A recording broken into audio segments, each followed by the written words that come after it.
Okay बेटा, तो हमारा नेक्स्ट वेक्टर जो था वो क्या है, कोप्लेनर वेक्टर। मैंने अभी टाइप्स ऑफ वेक्टर हम लोग चल रहे थे, तो नेक्स्ट वेक्टर जो आया वो कौन सा आया हमारा, कोप्लेनर वेक्टर। मतलब vector lie on same plane, एक ही प्लेन पर, मैंने बोला था नाम में ही डेफिनेशन है, कोप्लेनर, कॉमन प्लेन, है ना, इसी को हम लोग क्या बोलेंगे, कोप्लेनर वेक्टर। तो coplanar vector, vector lie on same plane. For example जैसे हमने लिया 3i + 2j and b = 5i + 7j। यह वेक्टर जो a और b है, both lie on xy plane, both lie on xy plane, and so these are known as a coplanar vector. अगर हम i की जगह पे k लगा देते, यहां j ही रहता हमारा, तो फिर यह कोप्लेनर वेक्टर नहीं कहलाता। ओके, सपोज दैट ये j है, इसकी जगह पर हम k ले लेते और ये j ही रहता, तो ये x z प्लेन हो जाता और ये x y प्लेन होता, and so these are not a coplanar vector. That means coplanar vector, a vector which must be lie on the same plane, is known as a coplanar vector. Now आगे आते बेटा, next parallel vector. नाम ही है, बहुत important है ये parallel vector और दूसरा कोलिनियर वेक्टर, ये दोनों बहुत इंपॉर्टेंट है, इन पर जरा सा अब अपने आप को फोकस कीजिए बेटा।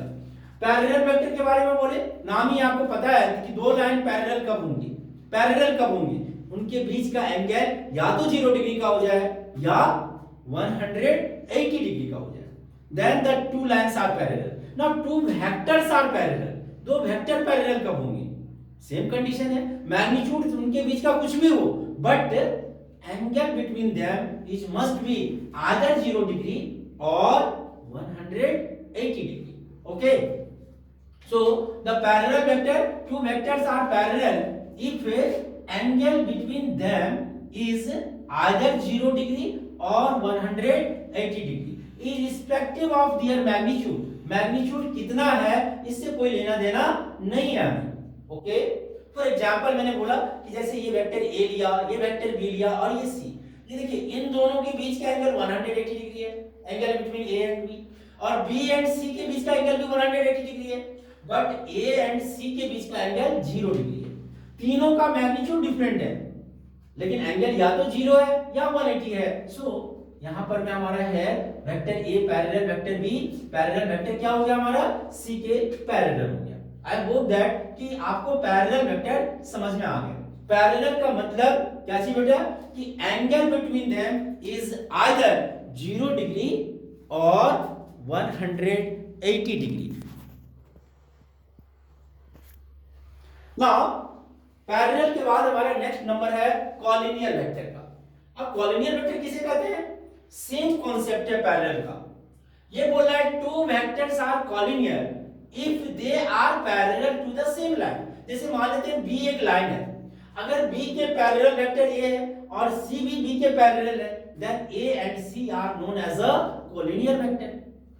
और भाई अगर तीन वेक्टर हम पैरेलल लेते तो आपको पता है कि वो आपस में भी क्या हो जाएंगे, पैरेलल हो जाएंगे। यानी इसका मतलब है अगर एक लाइन, ये 8th क्लास का कॉन्सेप्ट है बेटा, कि if any one line is parallel to two other line, then the two other line are also parallel to itself. यानी एक लाइन किसी अन्य दो लाइन के पैरेलल हो तो वो दोनों लाइन भी आपस में पैरेलल होगा।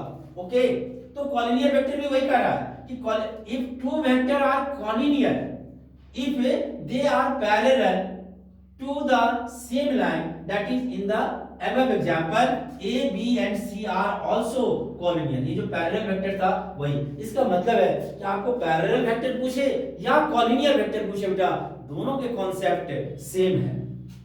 ओके, नाउ अब हमने लिखा है यहाँ पे नोट में, और ये बहुत इंटरेस्टेड नोट है और इसी पर में बेस्ड बहुत सारे सम्स भी होंगे आपके, इसीलिए मैंने इसे स्टार्ट कर दिया। क्या है नोट में कि if a = x1i + y1j + z1k, ये यूनिट वेक्टर है बेटा i j k, अभी जस्ट इसके बाद में उसी के बारे में समझाऊंगा आपको। And vector b = x2i + y2j + z2k and a and b are parallel है या कॉलिनियर है, दोनों में से कुछ भी हो, देन तो a = λb। अगर पैरेलल बोलेगा तो भी हम वेक्टर a = λb बोलेंगे, अगर कॉलिनियर बोलेगा तब भी हम वेक्टर a = λb बोलेंगे। अब एक बच्चे ने मेरे से क्वेश्चन करा था कि सर क्या a is equal to lambda B ही बोलेंगे, b is equal to lambda A नहीं बोल सकते क्या? एकदम बोल सकते हो आप, किसने मना करा आपको? a is equal to lambda B बोलो या b is equal to lambda A बोलो। ऐसे भी अपने देश में बोलने की आजादी है, लेकिन बोलने की आजादी इसका मतलब ये नहीं कि आप कुछ भी बोल लो। हाँ ठीक है, तो दैट मीन्स यहाँ पे a जो है वह पैरेलल है b का या b पैरेलल है a का, इससे कोई फर्क नहीं पड़ता। इसीलिए आप a equal to lambda b बोलो या b equal to lambda a बोलो, कोई फर्क नहीं पड़ता। बेटा ये जो वेक्टर अभी हमने लिखा है इसके बारे में मोर डिस्कस अभी जस्ट करेंगे हम लोग, x1i plus y1j plus z1 की। ये x1 y1 और z1 जो है डायरेक्शन रेशियो कहलाता है। एक मिनट के लिए भी आप थोड़ा सा नाम याद रख लो, आगे जाके मैं इनके बारे में डिटेल करूंगा। तो x1 y1 और z1 इसको हम लोग डायरेक्शन रेशियो कहते हैं। तो इस वेक्टर का डायरेक्शन रेशियो क्या हो गया? x2 y2 and z2। अगर ये वेक्टर पैरेलल है या ये वेक्टर कॉलिनियर है तो इनके रेशियो सेम होंगे। That means x1 by x2 is equal to y1 by y2 is equal to z1 by z2 is equal to lambda होगा। ओके, यानी कि रेशियो हमेशा इक्वल आएगा। फॉर एग्जांपल, जैसे मैं एग्जांपल ले रहा हूं, यहां ध्यान देना बेटा। फॉर एग्जांपल जैसे मैंने बोला कि vector a is equal to कुछ भी ले लिया आपने 3i 2j प्लस 5k। अब आप ये कांस्टेंट नंबर से इसे मल्टीप्लाई कर दो i j के पूरे को, और vector b is equal to कुछ भी ले लो आप, जैसे मैंने -7 से मल्टीप्लाई कर दिया। चलो तो -7 से करेंगे तो क्या होगा? -21i माइनस प्लस 14j और -35k। मैंने एक ही कांस्टेंट नंबर से मल्टीप्लाई करा है। इसका मतलब है कि अगर आप इन दोनों का, इसका वेक्टर a का एंड वेक्टर b का डायरेक्शन रेशियो को प्रोपोर्शनेट करो, 3 by -21 -2 by 14 और 5 by -35, तो माइनस का 1/7 ही आएगा, यानी कांस्टेंट आएगा। फिर आप बोल सकते हो, क्या बोल सकते हो बेटा? कि a जो है वह पैरेलल है b का, या आप बोल सकते हो a and b are collinear, a and b are collinear. मतलब कॉलिनियर और पैरेलल दोनों के लगभग सेम कॉन्सेप्ट हैं, कोई डिफरेंस नहीं है। एंड आई होप दैट कि आपको इतनी सारी बातें समझ में आ गई होगी बेटा। कॉलिनियर वेक्टर आपको अच्छा से समझ में आ गया होगा। अगर आपको कॉलिनियर वेक्टर समझ में आ गया है तो मैं आया है ओके। कॉलिनियर वेक्टर और पैरेलल वेक्टर मैंने अभी भी बताया, दोनों में कोई खास डिफरेंस नहीं है, दोनों सेम चीजें हैं। अब इसके बाद एक और वेक्टर था हमारा और उसका नाम है बेटा यूनिट वेक्टर। कौन सा वेक्टर नाम है हमारा? Unit vector. यूनिट वेक्टर के बारे में क्या बोला गया कि नाम से ही डेफिनेशन है, मैंने आप लोगों को बता रखा है कि नाम में ही डेफिनेशन है यूनिट वेक्टर। इसका क्या मतलब है कि वेक्टर जिसका मैग्नीट्यूड जो है वह कितना होना चाहिए? 1 होना चाहिए। A vector having magnitude 1 is called unit vector. It must be represented by arrow के साथ। वेक्टर में हम लोग एरो लगाते हैं और इस यूनिट वेक्टर में कैप लगाते हैं। क्या लगाते हैं? Cap, A cap. Also A cap is equal to vector A upon magnitude of A, vector A upon magnitude of A. I hope that कि आपको यहां तक समझ में आ गए होंगे। यानी मैग्नीट्यूड से अगर आप डिवाइड कर दो, जैसे किसी का मैग्नीट्यूड 10 यूनिट है तो 10 से अगर डिवाइड करेंगे 1 यूनिट हो जाएगा। डायरेक्शन तो रहेगा ही रहेगा, और डायरेक्शन है मैग्नीट्यूड 1 है, ऐसे ही वेक्टर को हम लोग यूनिट वेक्टर कहते हैं। अब ये unit vector along x y and z axis is represented by I cap, J cap and K cap। Okay, I cap ये I है हमारा, J cap and K cap। Unit vector along the x, y and z axis is represented by I cap, J cap and K cap। अब मैं ये समझ में आ गए, अगर x एक्सिस के अलोंग में जाना है और यूनिट वेक्टर बताने हैं तो I कैप बोलेंगे। अब ये 3i का क्या मतलब है कि we go 3 unit along the x axis. 2y का क्या मतलब है? we go 2 unit along the y axis.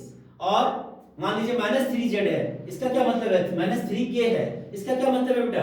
कि we go -3 unit along the negative of z axis, along the negative of z axis. और x y z axis X Y axis तो आपको पता है ना, जैसे मान लो ये लाइन है आपका और ये लाइन है, तो ये तो आपको पता है बेटा, एक्स डैश कहलाता था, वाई और वाई डैश कहलाता था। अब एक नया एक्सिस जेड आ गया, ये जेड एक्सिस भी आपने 11th में अच्छे से पढ़ रखा है इसको 3D में, कि ये वाला एक्सिस जो दिख रहा है आपको, this is known as a third axis, और इसे हम लोग क्या बोले, जेड एक्सिस बोले।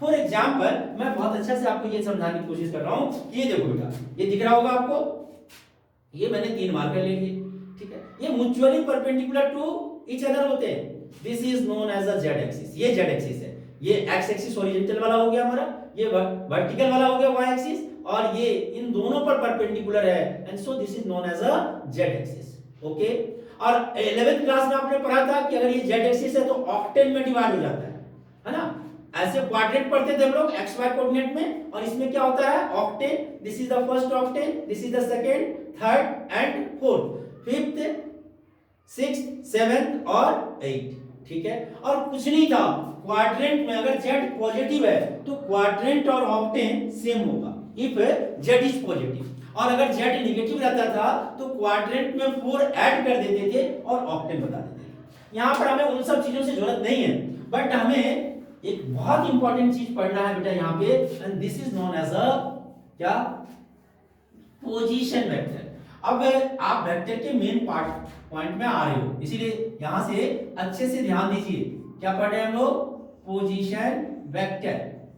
पोजीशन वेक्टर किसे कहते हैं, तो बोला कि a line joining from origin, a line joining from origin to a line joining from origin to any point on Cartesian plane, any point on Cartesian plane is called position vector, is called position vector। Okay, अब मैं आपको दोनों एक साथ नहीं समझा रहा हूं, अलग अलग करके मैं बता दे रहा हूं कि आपको समझने में इजी हो। ये अभी मैं सिर्फ 2 डायमेंशनल ले रहा हूं, और यहां पे मैं आपको 3 डायमेंशनल लेके दिखा रहा हूं। ये O है, आप इसे x बोलो, किसी को बोल सकते हो, कोई परेशानी नहीं है, इसे x, इसे y, इसे z बोल लो, सबसे कोई परेशानी नहीं। यहां पे ये सिर्फ 2 ही एक्सिस है, x डैश है और y डैश है। बोलेंगे इसमें डैश कहां है, डैश है ना, इधर कर देंगे तो डैश हो जाएगा, इधर कर देंगे तो डैश हो जाएगा, इसके नीचे कर देंगे तो डैश हो जाएगा, जेड एक्सिस हो गई। एक्चुअली में ये जो OX दिख रहा है वो ये वाला लाइन है, ये ऐसा कोई लाइन नहीं है, वेरी इंटरेस्टेड, ये भी 90 है, ये भी 90 है, और नीचे वाला भी 90 है, क्योंकि ये लाइन ऐसा है, ऐसा ऐसा। ओके, समझ में आ रहे हैं। नाउ अब इस पर अगर कोई पॉइंट हमें लेना है, समझ लो, तो हमने मान लेते हैं यहाँ पर कोई पॉइंट P था जिसका कोऑर्डिनेट x और y था, ठीक है। इसका मतलब क्या है कि x डिस्टेंस यहाँ पे आया, अगर हम इस वेक्टर की बात करें तो ये xi हो गया, i का मतलब अलोंग द x एक्सिस, और ये yj हो गया, z एक्सिस। अब ये पोजीशन वेक्टर P कहलाया हमारा OP, और OP पोजीशन वेक्टर को ही हम लोग क्या बोलेंगे जरा बताना बेटा, xi प्लस yj। ओके, अगर आपको मैग्नीट्यूड ऑफ OP निकालना हो, इसका मैग्नीट्यूड, तो क्या होता है बताओ, ये हो जाता हमारा OA, तो OA स्क्वायर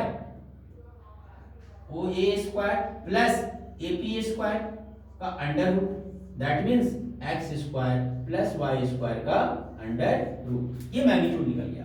ये था 2 डायमेंशन के लिए। ओके, तो अगर हम इसी चीज को 3 डायमेंशन में कन्वर्ट कर दें, अब यहां पर कोई पॉइंट P ले लिया, x y z कोऑर्डिनेट बता दिया, ओके, यानी z एक्सिस पर भी है, 3 डायमेंशनल है हमारा, तो यहां ओरिजिन से यही OP मिलाएंगे हम लोग। अब ये vector OP is equal to क्या हो गया बेटा ना, xi plus yj plus zk हो गया, और अगर हम इसका मैग्नीट्यूड निकालना चाहें तो यही हो जाएगा बेटा x square plus y square plus z square का under root, just like a diagonal of cube. आपने कमरे का क्यूब है ना आपका, उसका जो डायगोनल निकालोगे उस कोने से लेके उस कोने तक का, ऊपर वाला, एक नीचे वाला एक ऊपर वाला, ये वाला जो डायगोनल निकालोगे, this is known as a mod. यही हमारा यहां पर भी आएगा। कैसे होगा जरा बताना, क्योंकि ये coordinate axis x y z है, 90 डिग्री पे था, तो कैसे होगा, जरा सोचो, पहले तो आप रेक्टेंगल का निकालोगे तो ये वाला डायगोनल निकल जाएगा और इसमें इसका स्क्वायर क्या कर दोगे, ऐड करके अंडर रूट कर दोगे तो सॉल्व हो जाएगा बेटा। And so this is known as a magnitude of OP x square plus y square plus z square का अंडर रूट। ओके, और नहीं इतना 3D में थोड़ी सी प्रॉब्लम अगर हो रही है तो 2D को 3D में कन्वर्ट कर दिया। यहाँ एक्स वाई था तो x square plus y square था, यहाँ जेड भी है x square plus y square plus z square भी हो गया and this is known as a position vector. ठीक है, बहुत इंटरेस्टेड है बेटा इसी पोजीशन वेक्टर में, अभी थोड़ा सा और आप मेरे साथ कंटिन्यू हो जाओ। तो पोजीशन वेक्टर से ही टाइप्स ऑफ वेक्टर की कहानी क्या हो जाएगी हमारी, खत्म हो जाएगी। लेकिन पोजीशन वेक्टर में अभी तो एक पॉइंट का पोजीशन मिल गया, अब दो दो पोजीशन वेक्टर है मान लो। तो जैसे सपोज दैट